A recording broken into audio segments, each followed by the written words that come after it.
Oke, mari kita mulai ulasan ini. Jujur saja, kita seringkali punya bias modern kan? Kita merasa berada di puncak absolut peradaban karena dikelilingi kecerdasan buatan dan satelit. Tapi, sejarah sebenarnya punya banyak anomali yang siap menghancurkan ilusi itu.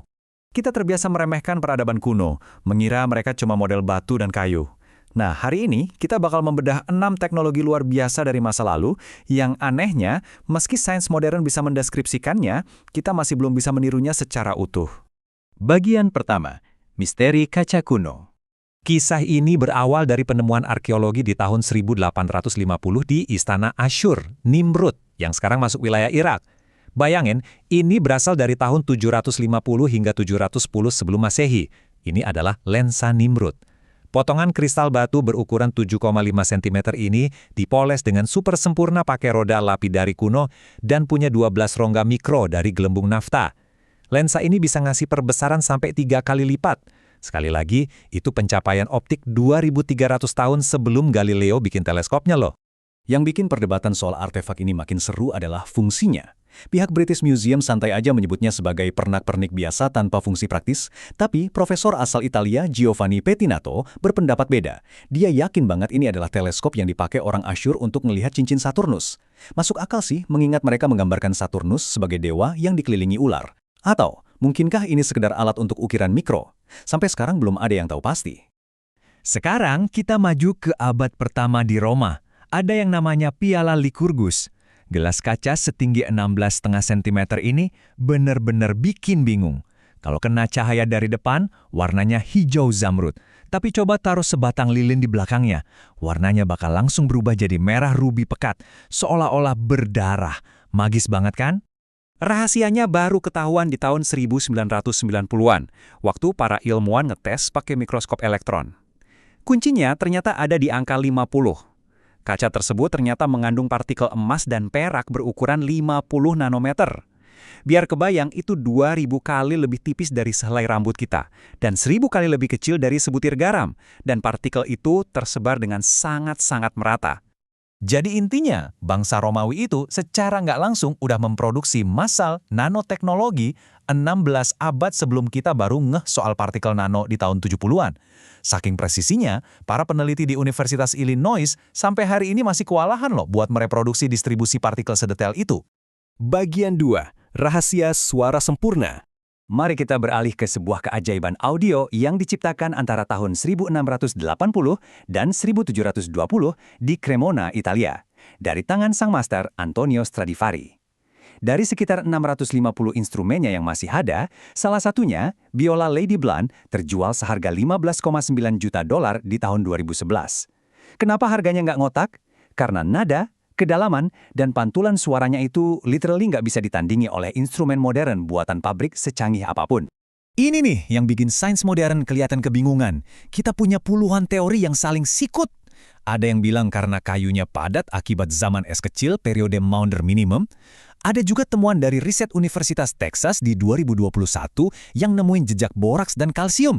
Sampai riset Taiwan di 2023 yang mendeteksi Zeng.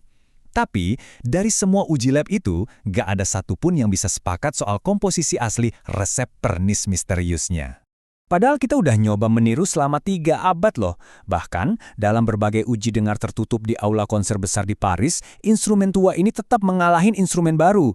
Sayangnya, formula sejati itu benar-benar terkubur dan mati bersama Stradivari pada tahun 1737. Bagian 3. Kedokteran gigi zaman batu.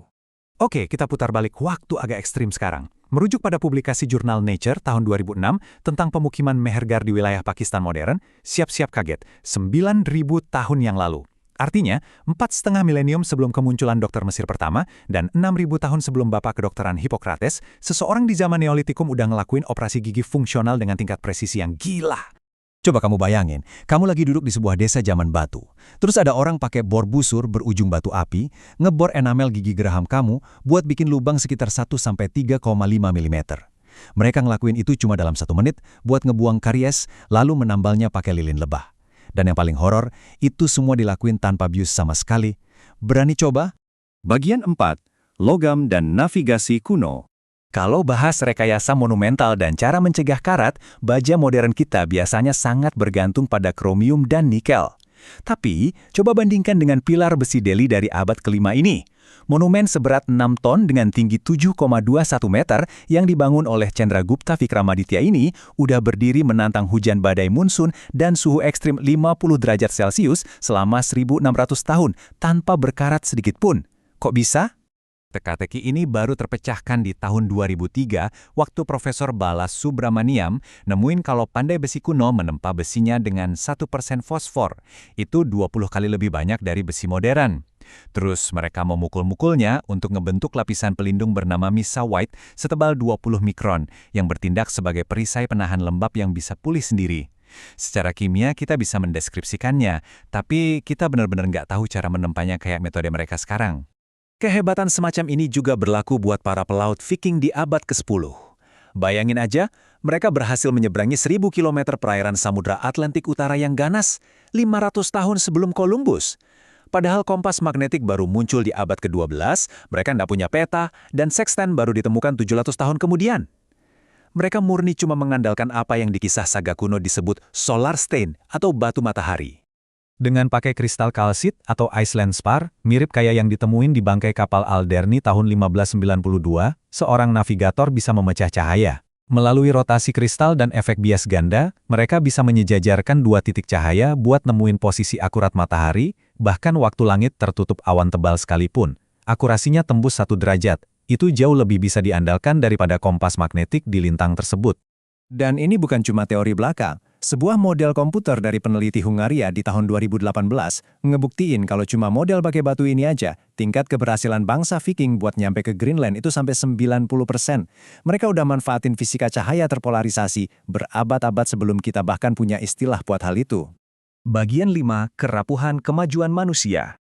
Semua temuan ini pada akhirnya ngasih kita kesimpulan yang cukup menampar tentang gimana kita memandang kemajuan. Poin krusialnya, orang-orang kuno itu nggak lantas lebih pintar secara magis. Mereka cuma sedang nyelesain masalah-masalah unik yang udah nggak relevan lagi buat kita sekarang. Masalahnya pas kerajaan mereka runtuh atau para ahlinya wafat, solusi-solusi super jenius dan spesifik itu ya lenyap bersama mereka. Seperti kata pepatah, kemajuan itu bukanlah jalan satu arah.